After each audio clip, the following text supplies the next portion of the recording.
Good morning, YouTube fans. So, for anybody that watched our previous video where we were stuck on the island, I wanted to make an explanation video today as to why we haven't done our second part yet. And also for any of the locals that may have seen the cleanup process that we did start out there but never cleaned up. Today I just wanted to explain a little bit why it's taken us so long to do that particular mission, and also some of the things that we've been up to since we've done that. So where we left off is my cousin and I were actually going to recover that boat at the end of the island.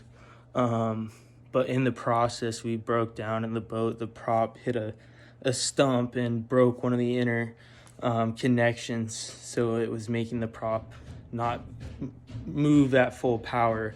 Essentially, it took us almost 2 hours to get back from that island. We ended up having to use a fishing net to row back, and then I was using a rope with the magnet fisher and throwing it as far as I could, letting it sink, and then pulling us along.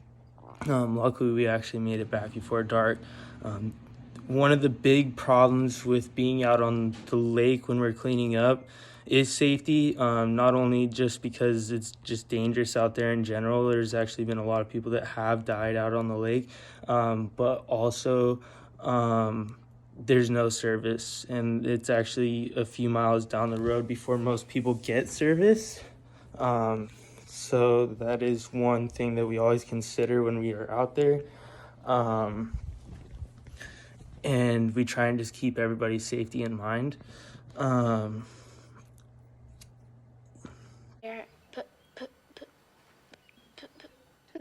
Today, Junior? But anyway, since this has all happened, some good things have happened and some bad things have happened. Touching on a little bit of the good things, we did get a different boat, and now we do have multiple boats, so we actually don't even really need to recover any boats to continue. Listen to me, you whining little whelp. You're gonna stop that stuttering or get the hell out of here. Continue this process. We can just use one of the ones we already have. I probably will still recover any of the boats that I do find in the lake, which I do know of a few. Another positive is we have a really good sonar now on our new boat, so we can actually see these boats and from the surface, whereas before it was kind of hit or miss with our sonar, and you could actually in times of the year just visibly see these vessels in the water. So that's how we knew they were there.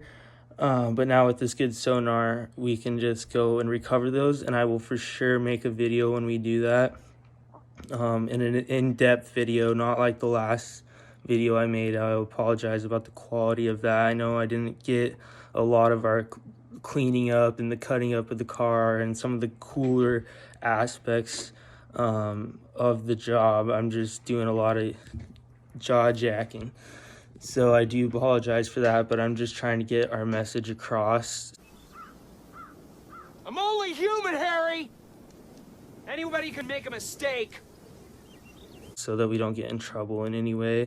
So a little bit about what we've been up to and why I haven't continued is almost immediately following those few days that we were out there, I did a job out in the Seattle area, and actually I was diving alone, doing up some invasive I was doing some invasive plant removal for a gentleman, and I ended up having my appendix burst while I was alone underwater.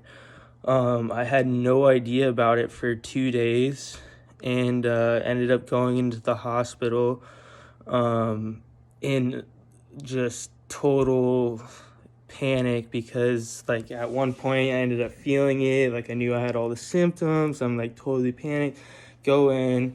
Long story short, almost ended up dying, was in the hospital for like over a week, and yeah, I ended up having to have multiple surgeries. We had to almost threaten the hospital with lawsuit. Nah, yo, hold my poodle. Hold my poodle. Hey, yo, what's up? Y'all got a problem? And there was there was just a lot involved in that, and I wasn't able to get back into the water to continue that. But it is still something that we are going to do and we want to do. The crappy part now is it's winter, and it's not ideal to be out there in the mud doing this kind of stuff, especially when the water is going to be freezing cold. The water up there gets real cold. But yeah, so some of the positives we have been doing since that last video is we've actually got on with one of the museums here in the local harbors, and they're having us dive for artifacts. And actually, I have taken a few videos of me doing this, but I haven't posted any up to YouTube. I've only posted them to Instagram. But we have found some cool artifacts that the museum has already accepted. And I've still been working on some new finds, actually. I did get a map from the museum itself, showing where all of the old structures and docks and things of that nature are, so that I can go and try and find some of these older things. I've made, like I said, quite a few cool discoveries. Some of them I can show you. Actually, I have some here. I have some old, probably like early 1800s to maybe late 1900 wharf pins that were used to build dock or marine type structures, which are really cool, but they're caked in rust, so it's hard to see what exactly they are. But I also found, I got a couple things right here in preparation for the video, but I believe this is called diorite, and Native Americans used it to make arrowheads. And this is just a piece my brother broke off for me to keep as a memory token. But I found a huge piece of that, and it's got barnacles and stuff all over it. So I'm going to see if they're interested in that. One of the other ones that I've kept, but was actually one of my first finds, is this old cigarette ashtray.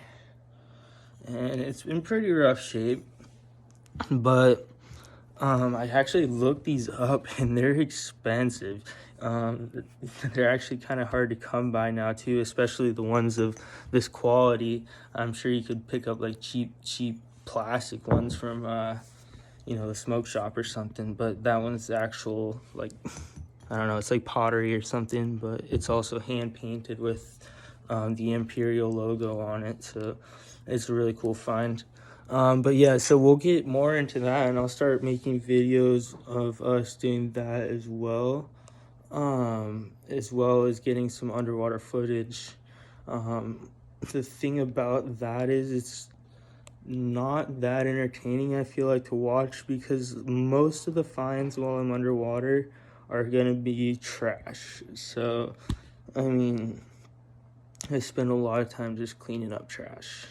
But if you guys are interested in seeing some of the trash that I do find, maybe you can comment about it in the comments, and I can start taking pictures at the end of every dive or whatever, and show you guys everything that we get before we throw away all the trash. But I do appreciate you guys, and I would appreciate any feedback you guys have. So go ahead and drop a comment, guys. But yeah, anyways, I'll keep you posted, and I appreciate everybody, and thank you for watching.